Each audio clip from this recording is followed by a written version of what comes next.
How could a friendly server at your favorite fast food restaurant be a threat to your way of life? Could it be? Well, it depends. Over the past 2 years, the malaise that has been affecting American jobs for quite a few years have receded. We have added more than 12 million jobs in 2 years, which is more than we've ever added in a 4-year period before, raised wages by between 5 and 6 percentage points, and there's no end in sight, with approximately 10 million more jobs waiting to be filled and millions more having been promised by industry. As a result, conversation about the robot revolution and job replacement have disappeared from the public discussion. Furthermore, supply chains are still not in good shape. They continue to face challenges.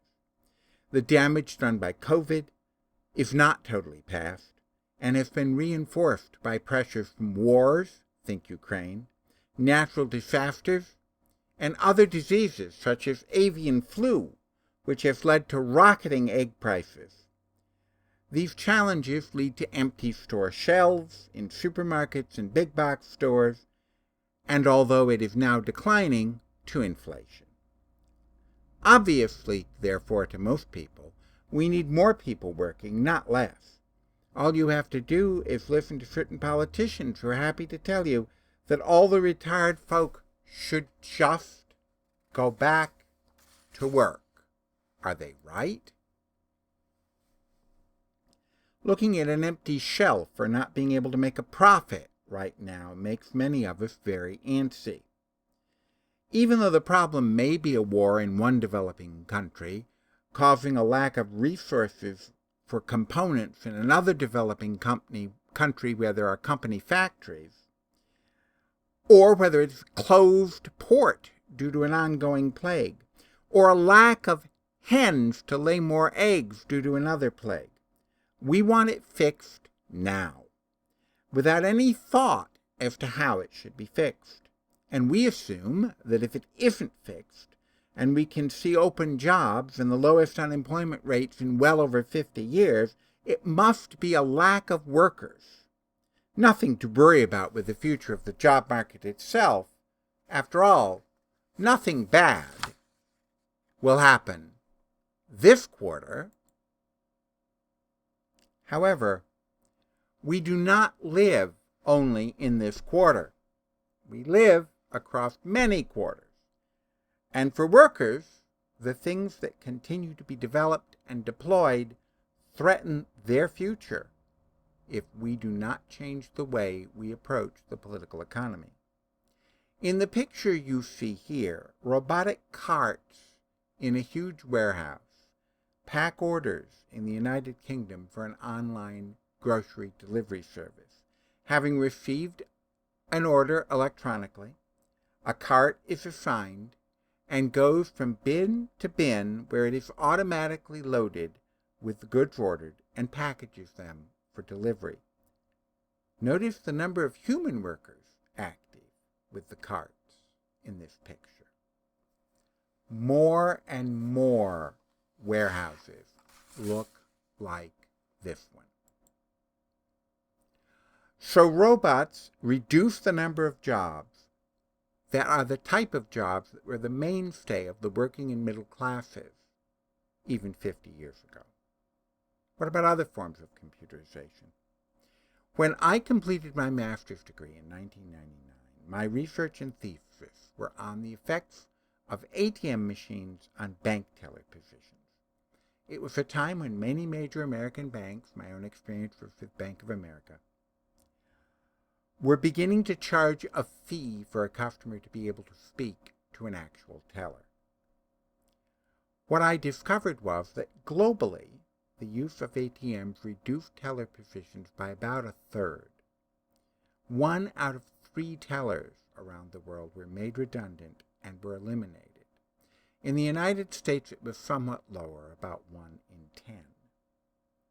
In my own work career, at Empire State College, State University of New York, 93 to 2022. I watched the elimination of clerks and secretaries as computers and networks became ubiquitous. Every faculty member had a computer on their desk, and works that traditionally had been done by clerks became part of faculty load.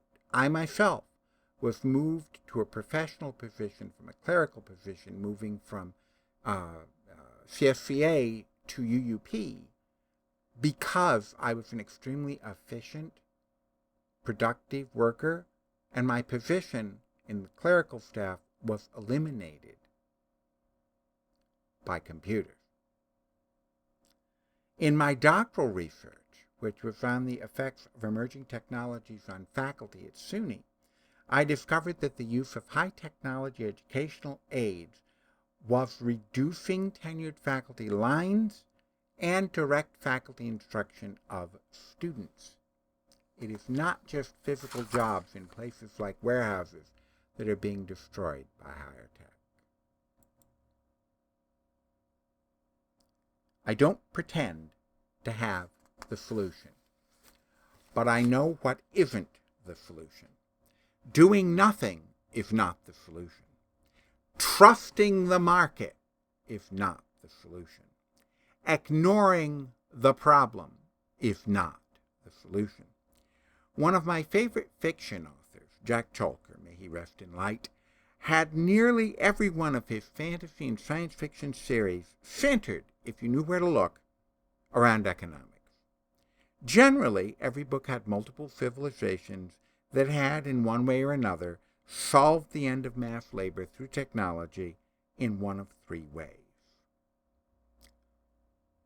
Some form of what we recognize as capitalism, some form of what we recognize as Marxism, and some other economic solution, often feudal in nature. In one of my favorite series, the Quintara Marathon, there are hundreds of species split between three societies. The exchange, pure capitalists, where the bulk of the population across thousands of worlds live slightly more than subsistence lives. The exchange has illegalized and enforces, as some of their only enforced laws, prohibitions against computers and robots taking human jobs, so people have employment and can eat. The rulers, however, are cyborgs. The Mivula plan are a theocracy, clearly Marxist in root, with immobile or nearly immobile angels from another older species, strictly forbidding technology except for the ruling classes, and thus maintaining jobs at an 1800s level, let me note, and along the way maintaining a religion that clearly would not survive educated inspection. And finally, the Makol, a feudal society run by an infecting virile hive mind, with the vast majority of their lesser species being in abject poverty as serfs. They follow a social Darwinistic perspective, but they end up being a feudal society.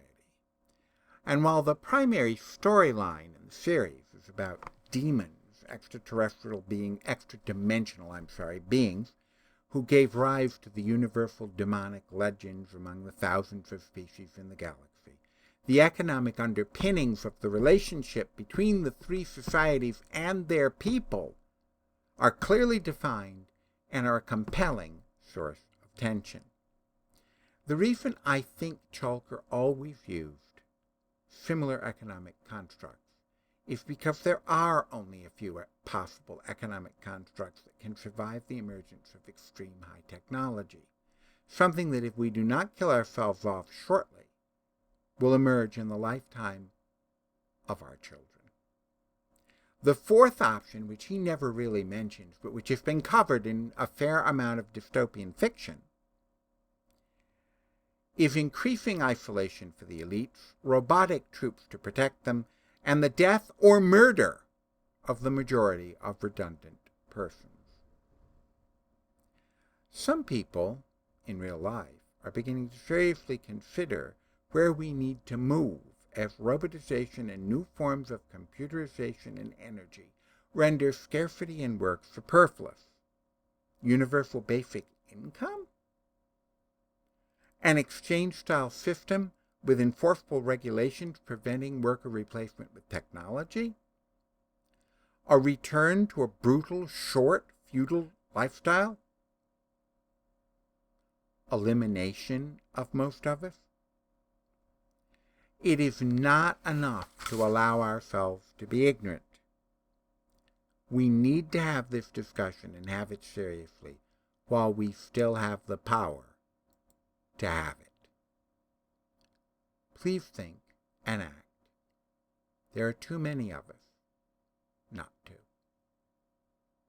Thank you very much. Have a good day.